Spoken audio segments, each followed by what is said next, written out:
Becoming a parent is wonderful. I envy you. My husband laughed and playfully patted my sister's shoulder. Our 1-month-old nephew, cradled in my sister's arms, looked up at us and cooed happily. Seeing this heartwarming scene, I was about to offer my congratulations when... Wait, you're this baby's dad, right? Startled, I turned around to find my 4-year-old niece looking curiously at my husband. Her innocent gaze held him in place, and he remained frozen, still smiling. In that frozen moment, the air seemed to thicken, and my father-in-law, standing next to me, flushed with anger. My name is Lillian, a 31-year-old homemaker. I've been married to my 34-year-old husband, Caleb, for 3 years, and we live together as a couple. Although we haven't been blessed with children, I've found fulfillment in our daily life. Lillian, I brought some homegrown vegetables. On a weekday afternoon, my father-in-law visited our home with an abundance of fresh vegetables. I have a close relationship with my in-laws. We've even traveled together as a family of 6. Myself, Caleb, and both sets of parents.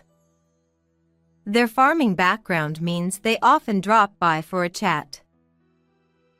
However, despite our close ties, not everyone in our family gets along with my in-laws. By the way, how's your sister? I haven't seen her around. Well, I haven't been in touch with Bella lately. But I assume she's doing well. I replied, furrowing my brow, sensing my father-in-law's concern.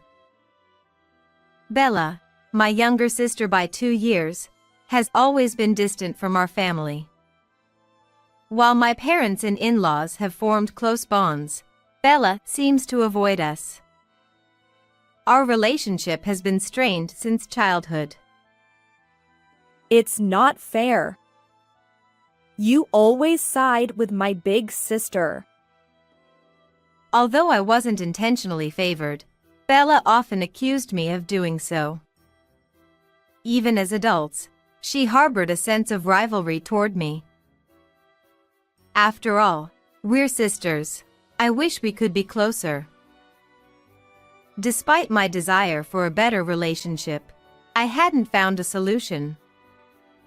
And at that moment, I carried another significant worry, one beyond Bella's behavior. One evening, while Caleb was in the bath, I attempted to hang up his coat that he had left lying around. With a clatter, his phone tumbled out of the coat pocket and fell to the floor. Worried it might be broken, I quickly picked up the phone. As the screen lit up along with a notification sound, I read the message displayed there. Today was fun. Let's keep meeting without anyone finding out.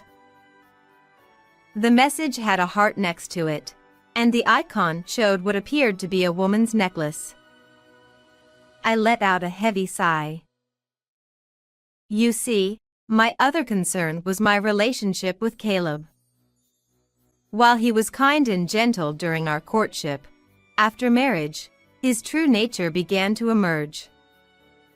Caleb was quite the ladies' man. No matter how much I warned him to stop. There's nothing suspicious going on. We're just having meals together. He continued to maintain contact with numerous women, ignoring my pleas. His explanations were dubious, but without concrete evidence, I lived with this constant unease. How many times has this happened now? Trembling with anger, I checked the message again, but Caleb had likely changed some settings. There was no name associated with the sender. However, the icon caught my attention. Wait. Have I seen this somewhere before? Hey! What are you looking at?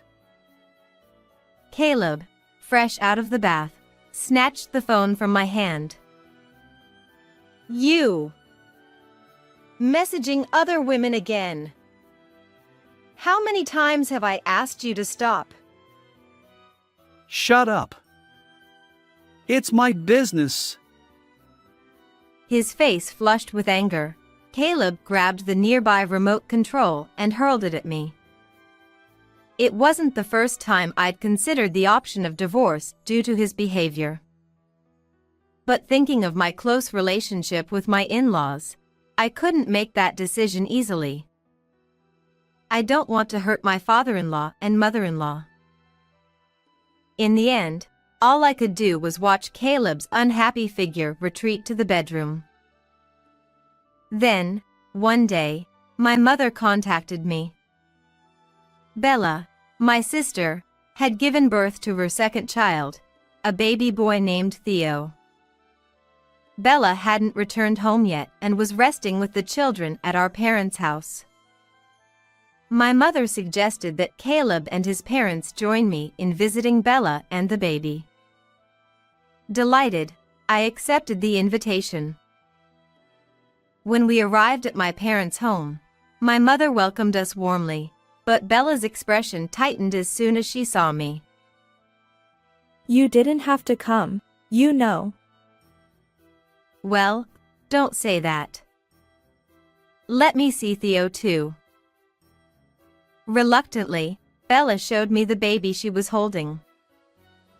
Theo looked up at me with curiosity and innocently reached out his hand. What a cute little boy!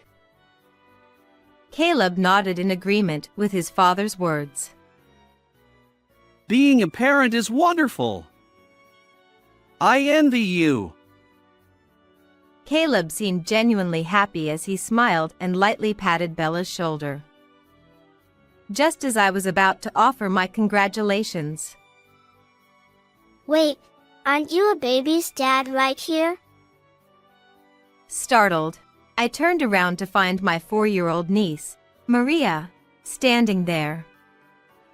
Her gaze remained fixed on Caleb. What? No way. Maria, he's your little brother. I can't be his dad. Despite his gentle protest, Maria continued to stare at him, leaving Caleb frozen with a smile. In that frozen moment, it was my father-in-law who regained his composure first. What on earth is going on here? His face turned crimson as he confronted Caleb. Bella, looking flustered, tried to calm her father down. Oh, come on. It's just a child's joke. Maria, don't say strange things.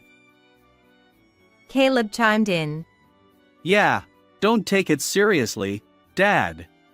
And patted his father's back to soothe him. Well, I suppose.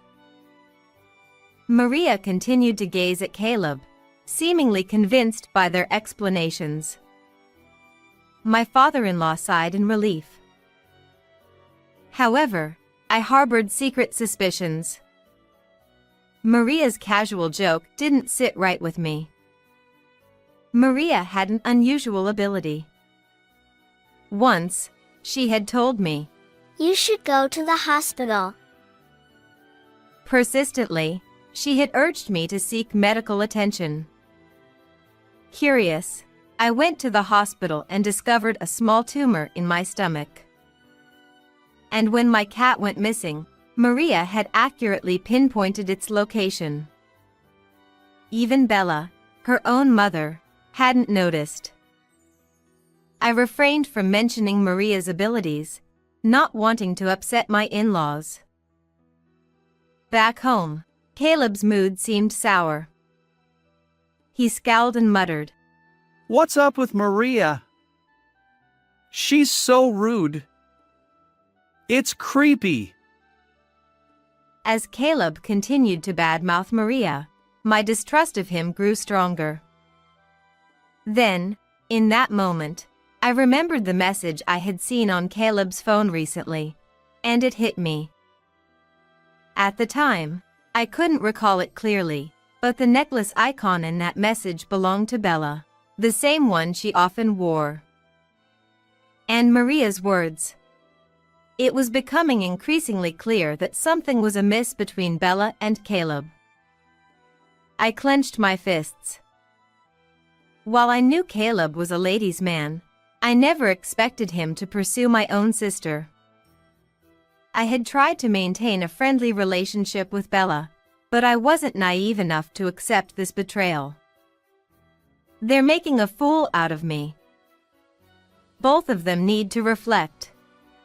Trembling with anger, I vowed revenge against Caleb and Bella. A few days later, I decided to visit Maria right away.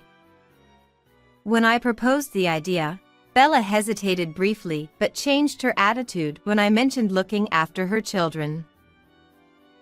Well then, take good care of Maria and Theo.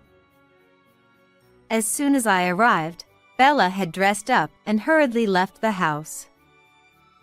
I didn't know where she was going, but it worked out well for me. Maria, can I ask you something? Maria, playing with her toys, tilted her head at my voice. Sure. What is it? Do you know who Theo's dad is? Contrary to my nervousness, Maria smiled and answered. Theo's dad is the man who came with you the other day.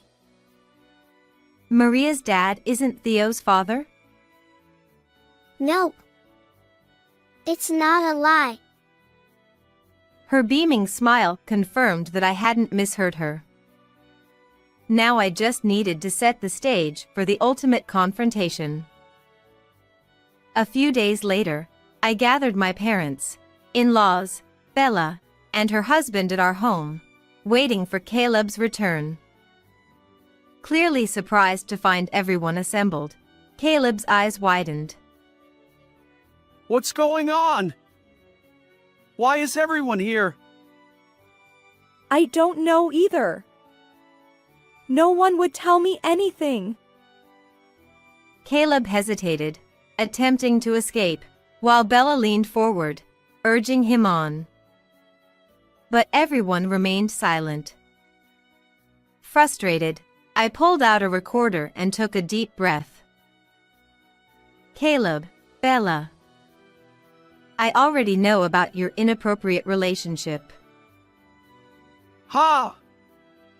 What are you talking about? This makes no sense. Despite the situation, they continued to feign ignorance. Listen to this. Anticipating their evasiveness, I played a recording. It was the conversation I'd had with Maria the other day. Her clear assertion that Theo's father was Caleb left both him and Bella scowling. I then explained Maria's mysterious abilities, which I had kept secret until now. So, even these words might be true, right? I stared at the two of them. Of course, they would face consequences, but if they confessed now, I might consider what happens next. Huh? Mysterious powers? There's no way something like that exists. Are you seriously falling for a child's joke? Are you an idiot?